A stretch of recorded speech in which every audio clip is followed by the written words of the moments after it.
नमस्कार दोस्तों। यमुना नदी भारत की प्राचीनतम नदियों में से एक है। इसका उल्लेख ऋग्वेद 1500 ईसा पूर्व में भी मिलता है। पौराणिक ग्रंथों में इसे पवित्र और देवी रूप में पूजा जाता है।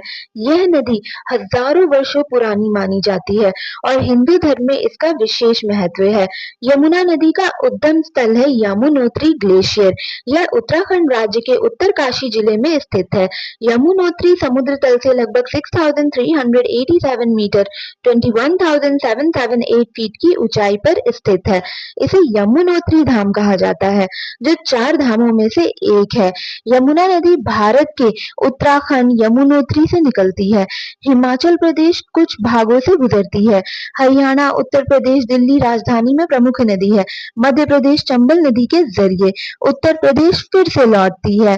प्रमुख शहर जिनसे यमुना गुजरती है यमुनोत्री, पौड़ी गढ़वाल, पांवटा साहिब, यमुनानगर, दिल्ली, मथुरा, आगरा, इटावा और प्रयागराज इलाहाबाद। यमुना नदी का संगम होता है प्रयागराज इलाहाबाद में। यहाँ पर यमुना, गंगा और सरस्वती अदृश्य नदियां मिलती हैं। इसे ही कहते हैं त्रिवेणी संगम, जो कुंभ मेले का प्रमुख स्थल है। पौराणिक मान्यता के अनुसार यमराज और यमुना भाई बहन थे। यमुना को यमी भी कहा जाता है। यम मतलब मृत्यु और यमुना यानी जो मृत्यु से परे है, जीवन दायिनी नदी। यमुनोत्री से निकलने के कारण इसका नाम यमुना पड़ा।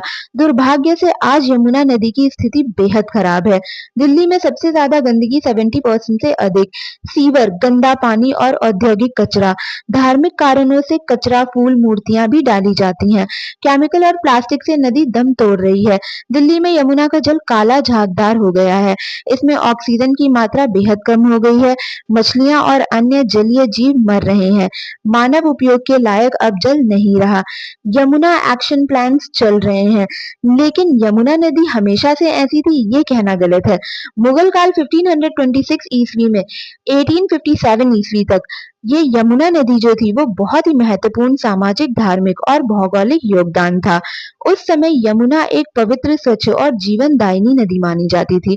मुगलों ने यमुना के किनारे कई शानदार इमारतें और बाग बगीचे बनवाए। पानी स्वच्छ और मीठा था। यमुना नदी का जल पीने योग्य और निर्मल था। इसका उपयोग नहाने, पूजा और सिंचाई के लिए किया जाता था।